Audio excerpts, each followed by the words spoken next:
We are in the last message in our series on David. Today we're reminded of something that you don't actually need to be reminded of because you all know this really well, but I'm going to remind you of it anyway. And that is that life rarely goes as planned. Would you agree with that? Life rarely goes as we anticipate it will. Now, plans are good. You know, everybody should plan. I like to plan. I think everybody needs a plan. But as great as plans are, reality wins over our plans, right? Reality trumps our plans, you know, and God never promises that if you're a Christian, that your plans will work out or that your dreams will come true. He doesn't promise that. Even for a Christian, life rarely goes as plans. Sometimes it's because other people do things that screw up our plans. Sometimes it's because we do things ourselves that screw up our own plans, right? But whatever the case, what this means at the end of the day is that some of our dreams don't come true, at least not the way that we planned them to. It may mean that the two of you may not live happily ever after.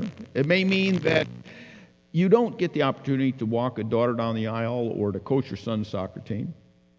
It may mean that maybe a second marriage is starting to feel a little bit like the first one. Or that prodigal son or daughter may not be coming home, or you're not going to get that promotion that you thought you would. It may mean that money may always be tight. It might mean that your new business isn't going to make it, or that your parents are not going to get back together, or you may never get married. That dream job may not turn out the way you thought it would. And it starts to look like in life things just aren't going to turn out the way you planned or the way that you dreamed they would be. Now, that doesn't mean that you give up and you stop praying and you stop believing in faith for these things and you just live in misery. No. It just means that God hasn't promised that every one of your plans is going to work out. And sometimes, as we start to realize things are not going the direction that we thought they would, there's an internal sense of panic or a sense of anger, because after all, you do feel kind of like God promised you this, and God sort of owes you, right? Because you've been trying to play by the rules, doing everything right. You try to live with integrity. You go to church, and you raise your kids right, and you don't cheat on your taxes, and you're trying to do things right. And so God owes you, right? What about that principle of sowing and reaping? You tried to sow what's good and right, and you try to do things right, play the game right, and live right, and yet your dreams aren't coming true. Maybe you're to the point where it looks like they can't come true, and what's worse, it looks like everybody else's dreams are coming true except for yours. In fact, sometimes it looks like God gave somebody else what you wished for, and God gave somebody else what you were praying for. And so today, as we wrap up this series on the life of David, we're going to see how David's life speaks into some of these difficult questions for us.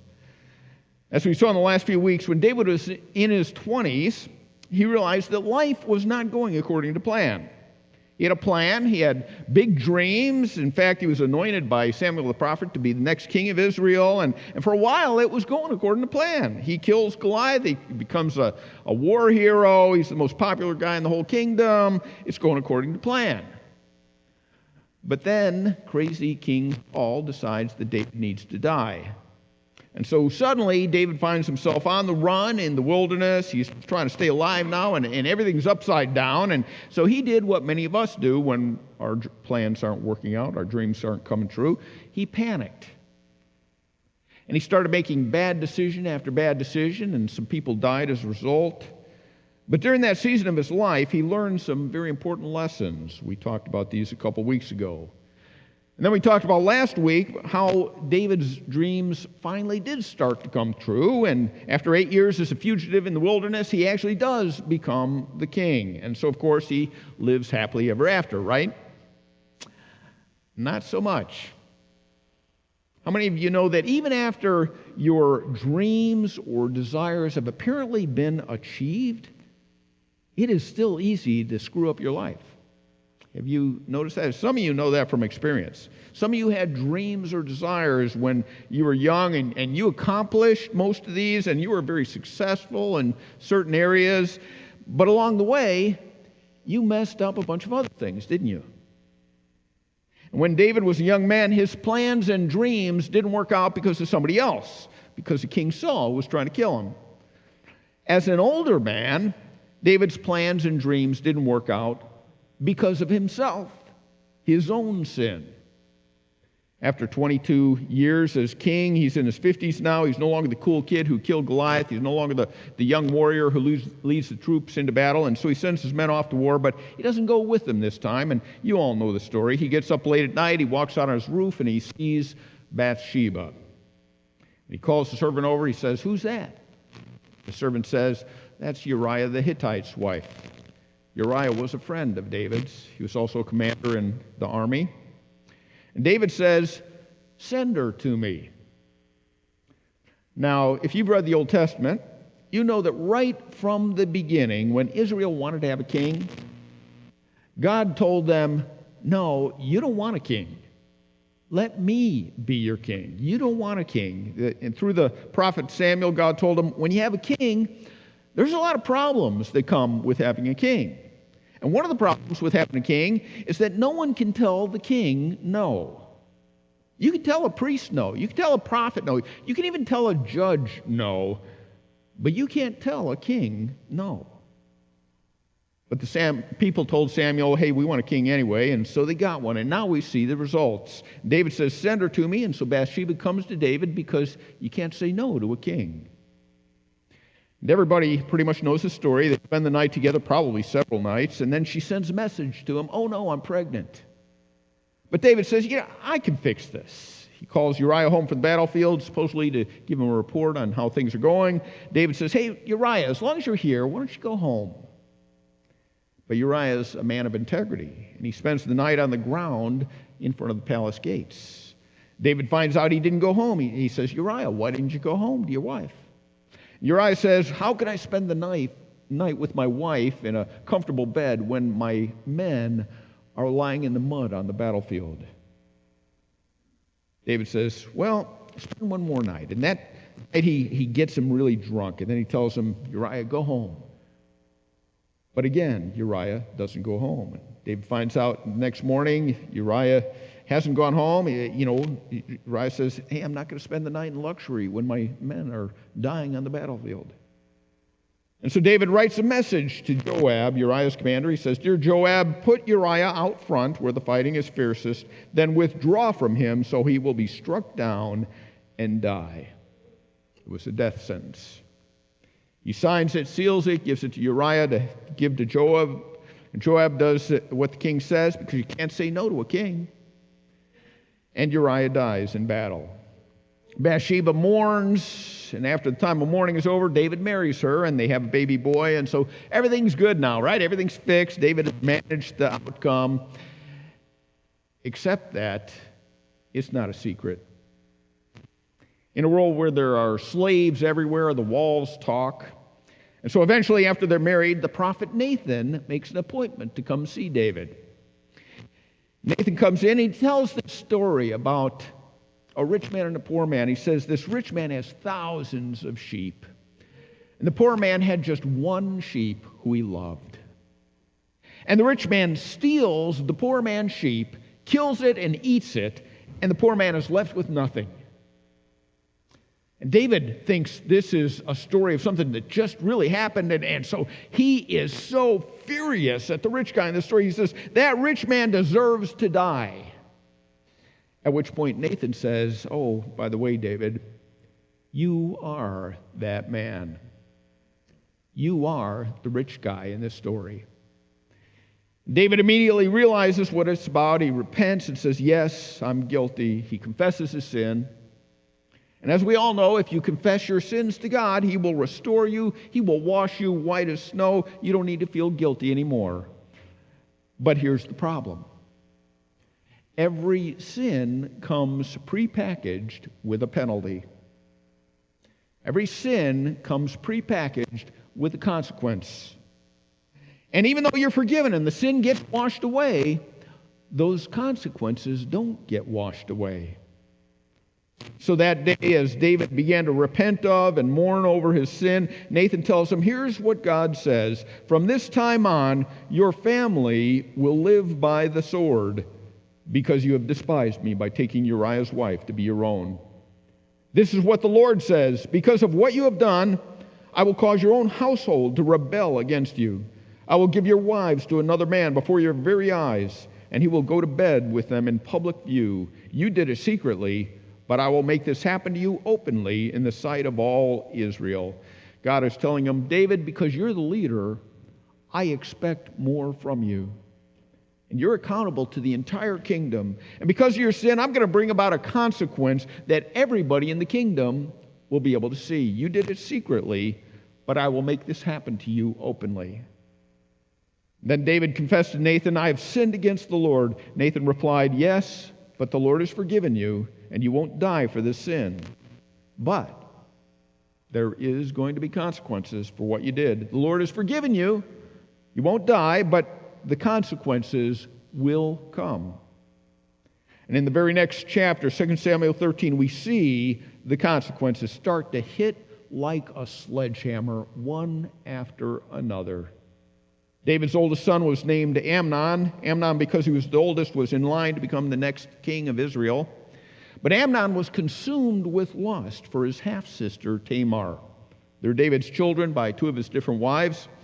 And Amnon just can't get her out of his mind. He's consumed with her, but she doesn't even know he exists. And so he finally comes up with a plan to deceive her and take advantage of her. He pretends to be very sick. And when David comes to visit him because he's so sick, Amnon asks David, would it be okay if my sister Tamar came and prepared a special meal for me here in my room, and that would make me feel better? And David said, sure, that's fine. So Tamar comes and cooks a meal for him, and when she's done, Amnon tells all the servants to get out, so it's just the two of them there. And then he tries to persuade her to go to bed with him. And he begs, and he begs, and he begs, and she resists. She says, no, my brother, she cried, don't be foolish, don't do this to me. Such wicked things aren't done in Israel. Where could I go in my shame? But Amnon wouldn't listen to her, and since he was stronger than she was, he raped her. Then suddenly Amnon's love turned to hate, and he hated her even more than he had loved her. Get out of here, he snarled. No, no, Tamar cried. Sending me away now is worse than what you've already done to me. But Amnon wouldn't listen to her. He shouted for his servant and demanded, throw this woman out and lock the door behind her. Of course, Tamar is devastated. She knows that her life is ruined forever. There are no secrets in the palace, and in this society, in this culture, if she's not a virgin, she would never be able to marry. Verse 20, it says, Tamar lived as a desolate woman in her brother Absalom's house. Well, of course, King David finds out about what happened. And when he realizes what his oldest son did to one of his daughters, he is furious. So you know what he did? Nothing. He did nothing. Now, we don't know exactly why he did nothing, but here's a guess. David had done virtually the same thing with Bathsheba and then even murdered her husband. And who is he to tell anybody else how to manage their lives after what he had done? David had lost his moral authority, and so he did nothing. But the consequences for David are not done. They keep coming. Absalom is the next oldest son, and Absalom is Tamar's full brother, and so he is furious about what Amnon did to his sister. But Absalom is devious. He doesn't say a thing. He doesn't act like he's angry. He kind of just ignores the whole thing, apparently, and like it never even happened, and he waits and plans his revenge. He waits a year. Nothing happens. He waits 2 years, and finally he thinks everybody has forgotten what happened to Tamar, and then he throws a big feast at his house. He invites his dad, David. He says, can you come to my feast? David says, no, I can't. I'm sorry. And Absalom says, well, if you can't come, could you send Amnon in your place? David says, well, why Amnon? Absalom doesn't really give a reason. He just keeps pressing. And finally, David says, well, okay, you can invite all your brothers. And so Absalom has this big feast. He gets everybody drunk. And then when Amnon is really drunk, he has his servants murder Amnon right there at the table in front of all his brothers. And his brothers all get up and they flee to Jerusalem. And Absalom gets up and he flees north to Syria, to what is now Syria. And when King David finds out that his oldest son has been murdered by Absalom, again, King David does nothing. And life goes by. 3 years pass. David is now done mourning Amnon, and he kind of misses Absalom, but he's still mad at him. It's a struggle. But he invites Absalom to come back from Syria and at least live in Jerusalem. And so Absalom comes back, but he's told, you're allowed to move back here, but David is still mad at you. He still refuses to see you. And so Absalom, for the next 2 years, tries to get in to see his dad, David.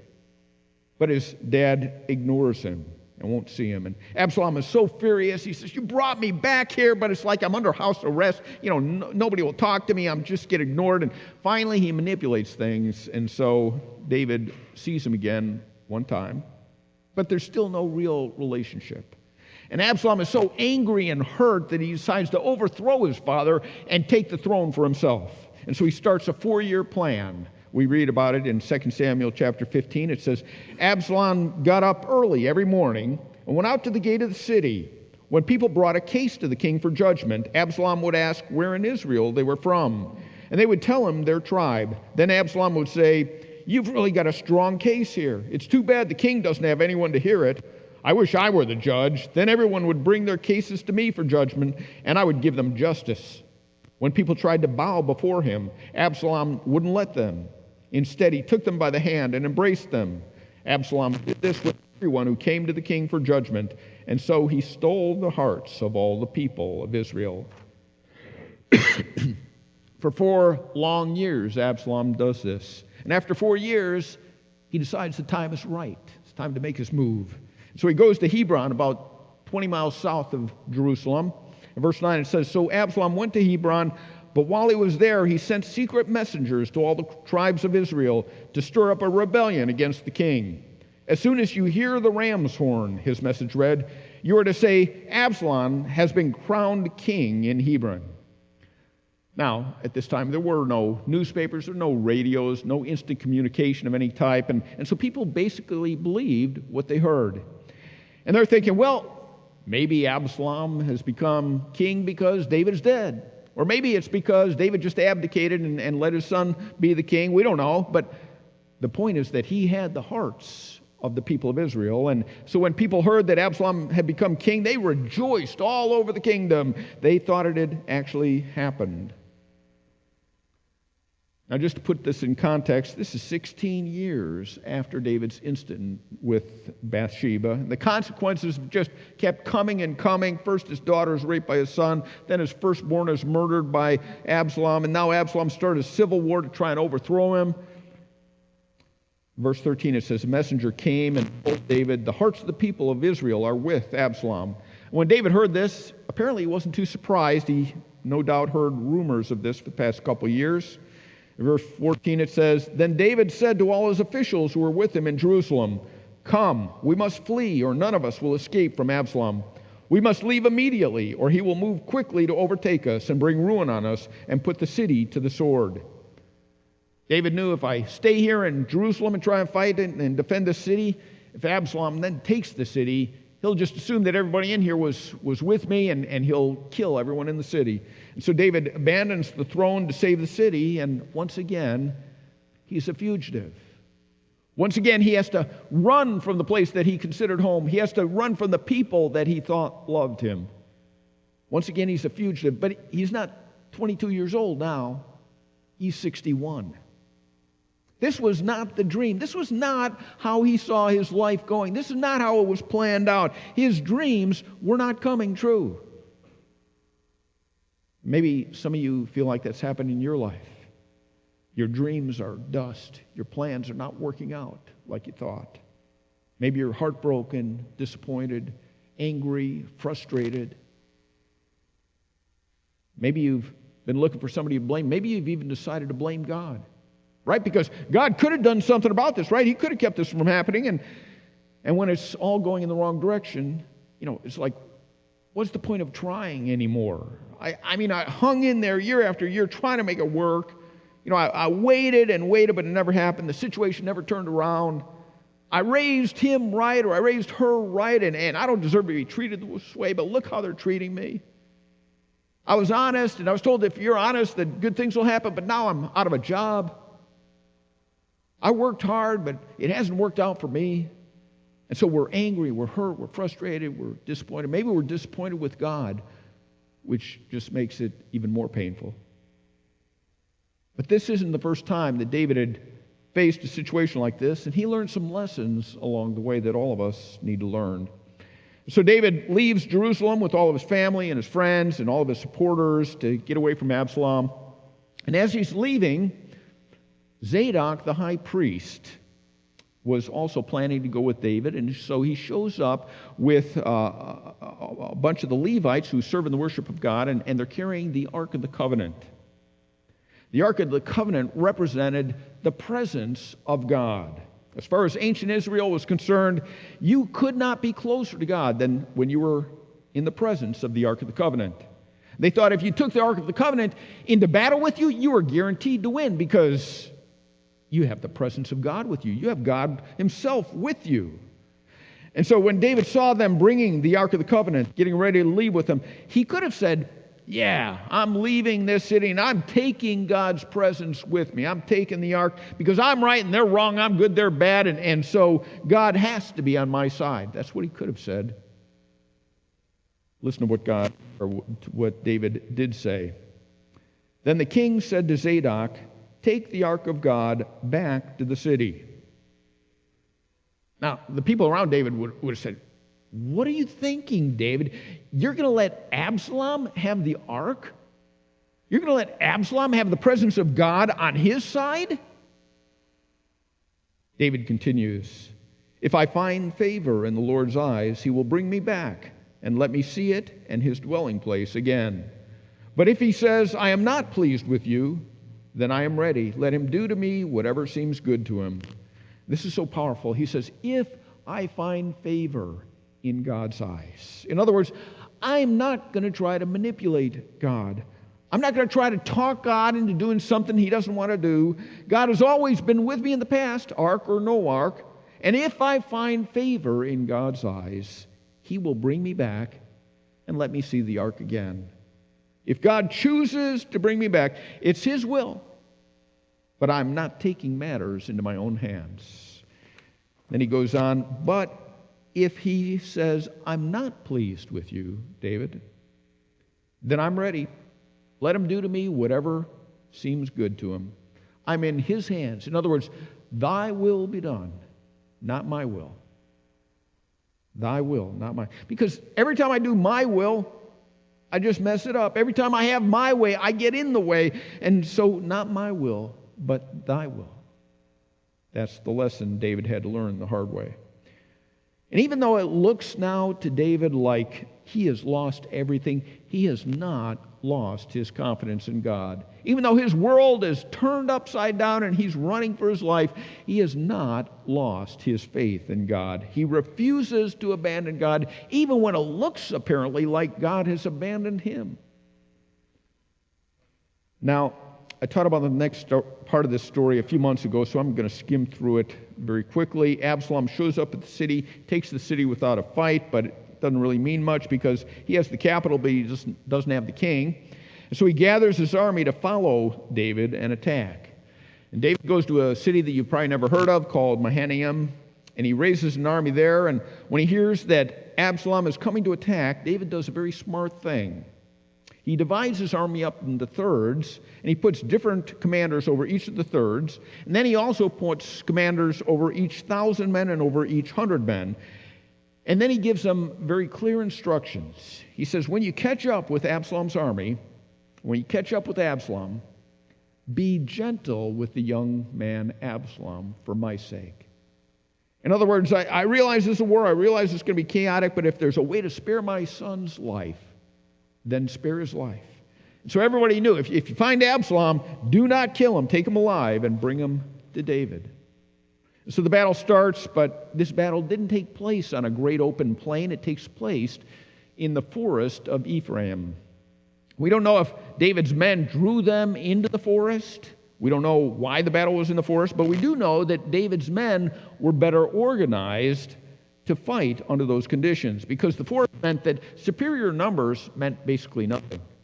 but experience and organization and communication mattered more. And like we said earlier, David had 3 generals over 3 groups, as well as commanders of hundreds and thousands. They were well organized, whereas Absalom's troops were all looking to him for leadership. In 2 Samuel 18, we read about it. The battle took place in the forest of Ephraim. There, Israel's troops were routed by David's men, and the casualties that day were great, 20,000 men. The battle spread out over the whole countryside, and the forest swallowed up more men that day than the sword. You know, when I read about how the forest swallowed more men, I think about Treebeard and the Ents, you know, the forest of trees in The Lord of the Rings. I don't know, anybody ever see that? Now, I don't think it actually happened that way, but apparently there was a lot of low-hanging branches and a lot of roots and bogs that were tripping up the horses, and thousands of men were injured and taken out of the battle just because of the fact they were fighting in this forest. And eventually, Absalom is caught. He's got long hair, and he actually his hair gets caught in a low-hanging branch, and he's hanging there, and he's still alive, and all the men around say, you know, we can't kill Absalom. We heard what David said, but Joab, the top general, says, enough of this. Joab was not a nice guy. He says, enough of this. He kills Absalom right there while he's hanging from the tree. And once Absalom is dead, the army stopped fighting, and they took off for home. And David is told that Absalom is dead, and he mourns the loss of his son. In fact, he mourns it so deeply that his soldiers are afraid to celebrate their victory. And so Joab goes to David and says, David, what is wrong with you? Absalom wanted to kill you, and now the way you're mourning his death, it's like your men think they lost instead of won. They feel like you'd rather have them die and have your son alive. And so he says, get over this and go out there and celebrate the victory, because these soldiers just won you back your kingdom. So David does that, but it was a hollow victory because he loved his son, Absalom. As a pastor, I have a lot of experience with funerals, and I have to say the most difficult by far are when parents are burying their kids. And can you imagine David having to bury his oldest son and now his second oldest son, not to mention having his daughter raped, but it's not even over yet. He returns to Jerusalem as the king. Over the next few years, he makes a decision that Solomon will be the next king. But guess what? Solomon is not the oldest after Absalom died. There's another son of David's named Adonijah, who's older than Solomon. So Adonijah rebels and makes himself the king, or at least tries, and he ends up getting killed by Solomon. The pain just never ends for David's family. And we think of King David and the golden age of Israel, right? He was powerful, he was wealthy, defeated all their enemies, and it all sounds great and wonderful, and yet David's life was full of pain. But the thing that's so amazing is, even with all his flaws, even with all his pain, he never lost his confidence in God. When things didn't go away and it was somebody else's fault, or when things didn't go away and it was his own fault, with all of that, he never lost his confidence in God. And that leads us to the point of this whole message. You ready? Very simple. The foundation of your faith cannot be about having an easy life. The foundation of your faith cannot be about everything going your way.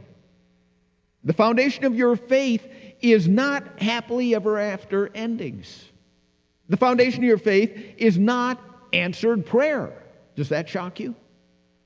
In fact, it is always a mistake, even though we all tend to do this, it is always a mistake to wrap our faith in God around the fulfillment of our dreams or around answered prayers. In other words, my dreams came true, God is so good. My prayers get answered, God is so good. My life is pleasant, God is so good. Oh, my dreams didn't come true. I don't know if there really is a God. Or my life is full of pain, God must not be good. My prayers don't get answered, well, God must not love me. If I'm not successful, God doesn't care about me. It is always a mistake to wrap our faith and confidence in God around our dreams coming true or our prayers being answered. Why? Because dreams that don't come true and prayers that don't get answered say nothing at all about the presence or the goodness or the faithfulness of God. They say nothing at all about God's presence or about His activity or lack of activity. Jesus prayed in the garden, "Father, take this cup from me." The Father didn't answer His prayer because it wasn't His will. And Jesus was quick to add, "Not my will, but yours, Father." Just because his prayer wasn't answered doesn't mean the Father didn't love him. Of all the people in the Old Testament, David would be the quickest to remind us that despite all his pain, that when we feel forsaken, we're mistaken. When we feel forsaken, we're mistaken. When circumstances don't go our way, when our dreams don't come true, if we assume from those circumstances that God is not present or doesn't care, David would say, no, don't ever make that mistake. And in fact, David would say throughout all the highs and lows and through all the ups and downs and all the pain of loss that he suffered over and over and over again, he would say, God was with me every moment. So let me ask you this morning, have you learned the lesson that David learned? In the midst of your own painful circumstances and your own broken heart and your own anger and your own dreams that didn't come true and the prayers that weren't answered, can you join David in saying what he said as he's being chased out of the city by the son he loves? And he doesn't know if he'll ever see Jerusalem again. He doesn't know if he'll ever be restored. He doesn't know what's going to happen. He just knows that this is the most painful time of life he's ever experienced. And can you join David in saying, I don't know the future, but if I find favor in the Lord's eyes, He will bring me back. Let Him do to me whatever seems good to Him. In other words, not my will, Thy will. And I know how I want things to turn out. I know how I want things to go. I know how I've prayed and that things would turn out a certain way, and I believe they would, and I thought for sure they would, and yet not my will, but Thy will. I may lose everything else, but I will not lose my confidence or my faith in God. Even if it appears that God has abandoned me, I will not abandon Him. I trust Him. I'd like the worship band to come up for a closing song. As they come up, David actually wrote down this attitude of faith that we see demonstrated by his life. He wrote it down in a great statement of trust. It's found in Psalm 25. David wrote this, "In you, Lord my God, I put my trust. My hope is in you all day long." God, it doesn't matter how it may look, I put my trust and my hope in you all day long. God, it doesn't matter how things are going, I put my hope and my trust in you all day long. God, it doesn't matter if my dreams are being answered or coming true or not, I put my trust and my hope in you all day long. Not my will, but Thy will be done. Let's stand for prayer. Will you bow together with me?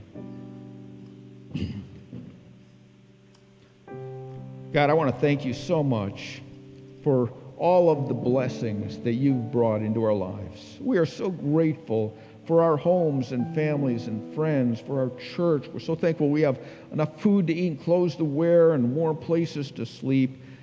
Thank you for sending Jesus to die on the cross for us and then rise again to new life so that we can have life together with you for eternity. Thank you so much for all those things, Lord God. We are so grateful to you. And now, Lord, we lift up to you those things in our lives that haven't been working out as we planned. The dreams that haven't come true. The difficulties and trials that maybe we can't right now see an end to. We thank you, Father, that you are in control of all these things as well, even when we have no control. And thank you that you have a great plan for our lives, even when we can't see it. And thank you that you are with us, guiding us each step of the way and helping us grow close to you, even though we aren't always aware and we don't always feel your presence. And we want to say to you in faith this morning, not my will, but thy will be done. In you, Lord, I put my trust. My hope is in you all day long.